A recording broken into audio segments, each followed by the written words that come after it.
Hello, कैसे हैं आप सब? उम्मीद करते हैं आप सब ठीक होंगे। आपका अपने यूट्यूब चैनल में स्वागत है। तो हम आज के इस नए वीडियो में आपको ई-डिस्ट्रिक्ट से रिलेटेड जो न्यू अपडेट हुआ है उसके बारे में बात करेंगे और भी जो है कि न्यू प्रॉब्लम चल रही है, जैसे कि बार-बार पेमेंट कर रहा है और आपका सर्टिफिकेट भी जो है कि जनरेट नहीं हो रहा है। तो आप कैसे जो है कि इस प्रॉब्लम को सॉल्व करेंगे, हम इस वीडियो में सारा प्रोसेस बताने वाले हैं, तो वीडियो को पूरा देखेंगे। जैसा कि आप देख सकते हैं कि हम पेंडिंग एप्लीकेशन में जाते हैं, हम यहाँ पे जो है कास्ट सर्टिफिकेट है, जिसका हम जो कि पेमेंट कर चुके हैं।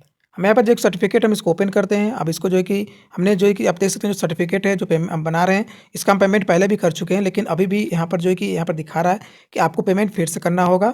कभी-कभी क्या होता है कि आप जैसे दर्ज करें पे क्लिक करते हैं, अगर पेमेंट कर लिए होते हैं, वहाँ पर आ जाता है प्रोसीड टू अथॉरिटी के लिए, लेकिन यहाँ पर क्या हो रहा है कि फिर से आपको पेमेंट माँग रहा है, मतलब आपको डबल पेमेंट करना पड़ जा रहा है। पहले क्या होता था कि आपका अगर किसी कारणवश बीच में कट जाता था, नेटवर्क स्लो हो जाता था या फिर नेटवर्क प्रॉब्लम रहता था, तो आपका जो है कि पेमेंट कट जाता था, तो आप जब भी उसको अप्लाई करते थे फिर से, तो आपका जो है कि पेमेंट ना कट के आपका जो है कि पेमेंट सक्सेसफुल हो जाता था।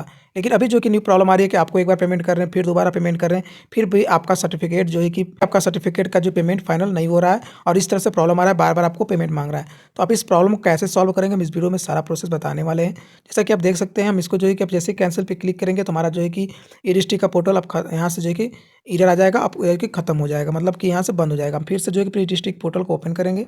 डिस्ट्रिक्ट पोर्टल को ओपन करने से पहले हम आपको बता दें कि अभी जो न्यू सर्विस ऐड की गई है, क्या-क्या किया गया और क्या-क्या बदलाव किया गया है, उसके बारे में बात कर लेते हैं। तो हम यहाँ पर सबसे पहले ई-डिस्ट्रिक्ट सर्च करते हैं, तो ई-डिस्ट्रिक्ट सर्च कर लेते हैं। अब यहाँ पर जैसे आप लॉगिन करेंगे, तब देखा जाएगा ई-डिस्ट्रिक्ट होम प्रमाण पत्र प्राप्त करना, तो आप इस पे क्लिक करेंगे। यहाँ पर देखिए आपको जन्म प्रमाण पत्र, मृत्यु प्रमाण पत्र के भी बारे में बताया गया है कि आप कैसे इसको प्राप्त कर सकेंगे, कैसे जो है कि अपने सर्टिफिकेट को बना पाएंगे। सारा प्रोसेस दिया हुआ है। निवास प्रमाण पत्र बनाने के लिए क्या आवश्यकता होती है, पिछड़ी जाति के लिए प्रमाण पत्र के लिए क्या-क्या आवश्यकता होगी, अनुसूचित जनजाति के लिए क्या-क्या होगा, विकलांग प्रमाण पत्र के लिए सारा यहाँ पर आपको इन्फॉर्मेशन दे दिया गया। आप इसको पढ़कर अच्छे से कर पाएँगे। अगर जैसे कि सर्टिफिकेट बनाते हैं अपने ज़िले का और आप जो है कि अपने ब्लॉक से, तहसील से दूर किसी का आप बनाते हैं सर्टिफिकेट, तो आपको पता नहीं होता कि इस ब्लॉक में तहसील कौन-सा है, थाना कौन-सा है, तो आप यहाँ से देख सकते हैं तहसील ग्राम दिया हुआ है। आप यहाँ पर आएँगे, आप चुनेंगे, जिला चुनेंगे, तो आपका जिला आ जाएगा। जिस भी जिले से आप सर्टिफिकेट अपना डिस्ट्रिक्ट यूज़ कर रहे हैं उसको सेलेक्ट कर लेंगे। यहाँ पर तहसील दिया हुआ है, ब्लॉक, राजस्व ग्राम, ग्राम, ब्लॉक वार से तहसील व थाना आप यहाँ से प्राप्त कर सकते हैं कि आप किस तहसील से और किस तहसील में कौन सा थाना है, ठीक है? आप समझ सकते हैं, जैसे कि हम तहसील पे क्लिक करते हैं और यहाँ पर जो है कि तहसील चुनेंगे, समस्त तहसील या फिर जो भी तहसील है आप यहाँ पे आ जाएगा। आप जैसे इस पे क्लिक करेंगे, ठीक है, तो यहाँ पर देखेंगे सारे जितने भी आपके तहसील में आपके थाना है यहाँ पर आ जाएगा। तो बहुत बार ऐसा होता था कि आप सर्टिफिकेट बनाते थे तो आपको समझ नहीं आता था कि तहसील का कौन सा थाना है, तो आप इस तरह से उसको प्राप्त कर पाएंगे। एक नया सर्विस जो है कि ऐड किया गया है। अब बात करते हैं अगले अपडेट के बारे में, तो हम इसको बैक कर लेते हैं। यहाँ पर देखिए ई डिस्ट्रिक्ट होम दिया हुआ, आप इस पर क्लिक करेंगे। अब जैसे इस पर क्लिक करेंगे, देखेंगे यहाँ पर आप आएंगे, यहाँ पर देखेंगे सर्टिफिकेट के लिए कैसे आप जो है कि आप सर्टिफिकेट करेंगे, कैसे अप्लाई करेंगे। तो यहाँ पर कास्ट सर्टिफिकेट दिया हुआ, आप जैसे इस पर क्लिक करेंगे आप डाउनलोड हो जाएगा आपका जो है कि किस फॉर्मेट में आपको जो है कि जाति प्रमाण पत्र हेतु के लिए आवेदन पत्र में यहाँ पर नाम डालना, जैसे कि आप जो डालते थे, तो आपको इस तरह से इसको भर के डालना है। जैसे कि यहाँ पे जाति प्रमाण पत्र हेतु आवेदन पत्र, सेवा का नाम विकल्प में जैसे कि ग्रामीण, नगरीय है, तो यहाँ से आप इस तरह से कर सकते हैं। सारा डिटेल दिया हुआ है, आपको क्या क्या डॉक्यूमेंट होने जरूरी है यहाँ पर देख सकते हैं। इसी तरह से आपका कास्ट का है, इनकम का है, डोमिसाइल का है, आप इस तरह से जो है कि सर्टिफिकेट बनाएंगे और इस तरह से डॉक्यूमेंट लगे। अब बात कर लेते हैं हम डिस्ट्रिक्ट का पोर्टल को ओपन कर लेते हैं और इस प्रॉब्लम को कैसे सॉल्व करेंगे। अगर आपका जो है कि बार बार पेमेंट कर रहा है, तो आप जो है कि डिस्ट्रिक्ट पोर्टल का ओपन कर लीजिएगा। हमारा जो है कि डिस्ट्रिक्ट का पोर्टल ओपन हो गया। यहाँ पर भी देखेंगे कुछ अपडेट आया है, आप अपडेट देख सकते हैं। जैसे कि यहाँ पर देखेंगे, पहले यहाँ पर नहीं था, जाति, आय एवं निवास प्रमाण पत्र की सेवाएं आधार ई-केवाईसी सत्यापित होने के बाद ही उपलब्ध होगी। अतः आवेदक का आधार नंबर अनिवार्य है। आवेदक के पहचान की जानकारी केवल प्रमाण पत्र प्राप्त करने के लिए उपयोग की जाएगी तथा आवेदक का बायोमेट्रिक संग्रहित साझा नहीं किया जाएगा।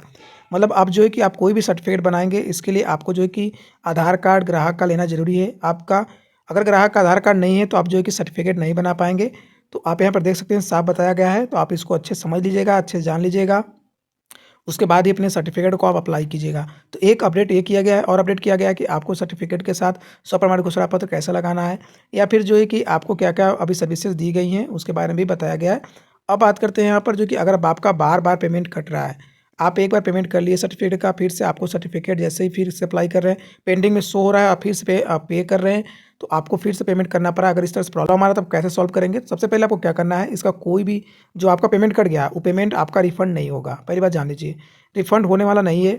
आपको अगर इस तरह से प्रॉब्लम आ रहा है, तब इसको अभी 2-3 दिन के लिए उसको छोड़ दीजिए। 2-3 दिन के लिए छोड़ दीजिए, उसके बाद ही आप जो है कि फिर से डॉक्यूमेंट को अप्लाई कीजिए, पेमेंट कीजिए। क्योंकि अभी जो है कि सर्विस को अभी अपडेट किया गया है, तो अभी जो है कि काम अभी भी ई-डिस्ट्रिक्ट का, सीएससी का चल रहा है। अभी भी बहुत सारे प्रॉब्लम हो रही है, जिससे कि आप काम नहीं कर पा रहे हैं, अपने सीएससी का भी और अपने रजिस्ट्री का भी पेमेंट नहीं कर रहा है। तो आपको सावधानीपूर्वक यहाँ पर ध्यान देना है कि आपको अगर इस तरह से प्रॉब्लम आ रहा है, तो आप ज़्यादा सर्टिफ़िकेट ना बनाएँ, ज़्यादा सर्टिफ़िकेट का पेमेंट ना करें। आप पेमेंट को भी रोक दीजिए, आप 2 दिन, 1 दिन फिर अपने डिस्ट्रिक्ट मैनेजर से बात करके ही अपने पेमेंट को कीजिए। इस तरह का प्रॉब्लम को सॉल्व करने के लिए कोई भी ऐसा अपडेट नहीं है, कोई भी ऐसा ऑनलाइन तरीका नहीं है और इसका रिफ़ंड भी आपको मिलने वाला नहीं है।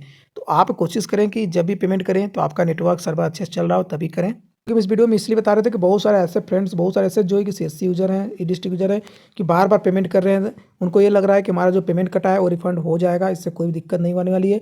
इसलिए मैं इस वीडियो बनाया कि आपको इससे दिक्कत होगी। अगर आप बार-बार पेमेंट करें तो आपका पेमेंट रिफ़ंड नहीं होगा। तो आपको बार-बार पेमेंट नहीं करना है, अपने डिस्ट्रिक्ट मैनेजर से बात कर लेना है, अच्छे से समझ लेना है, उसके बाद ही आपको पेमेंट करना है। अगर हमारे द्वारा बताई गई जानकारी आपको अच्छी लगी तो वीडियो को लाइक कीजिए, कमेंट कीजिए।